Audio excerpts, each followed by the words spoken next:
তো হ্যালো বন্ধুরা, আজ এসে গেলাম আমাদের বাঁকুড়া জেলার ভিদুয়াশোল লাইব্রেরিতে। সেখানে কত সুন্দর পরিবেশ, চারিদিকে গাছ, চারিদিকে কত পাখির ডাক, শুনলেই মনটা ভরে যায়। তো বন্ধুরা, এখানেই শেষ নয়, এখন আছে অনেক বড় গল্প। এতক্ষণ শুধু বললাম এই ভিদুয়াশোলের গল্প, এরপর বলবো আমাদের প্রিয় সেই মাস্টার মশাই, যার হাত ধরে কত লাইব্রেরি যে সৌন্দর্যই ভরিয়ে দিয়েছেন। তিনি যেখানে ছিল না গাছ, সেখানে গাছ লাগিয়েছেন। আর যেখানে সেই লাইব্রেরি আরো অনেক কিছু তিনার হাত ধরে হয়েছেন।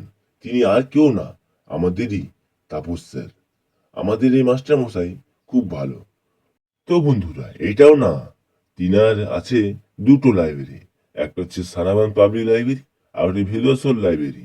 তো বন্ধুরা, এই মাস্টারের কথা তোমাদের কেমন লাগলো? ভালো লাগলে একটা ছোট্ট করে লাইক করে কমেন্টে বলে যাবে যে কেমন লাগলো এই মাস্টারমশাইকে। মাস্টারমশাইয়ের এই রুমগুলো দেখেই বোঝা যাচ্ছে যে মাস্টারমশাই কতটা ভালো। দেখো, পুরো পরিচ্ছন্নতা বজায় রাখেন তিনি। তো বন্ধুরা, এখানে রেখে দিলাম। এবার একটু ঘুরিয়ে দেখাবো আমাদের এই ভিদুয়াশোল লাইব্রেরিটা। পুরোটা তো ঘুরিয়ে দিলাম, আর বেশি দূর নেই। তো বন্ধুরা, এখানে বাই, আর ফিরে আসছি পরের ভিডিওতে।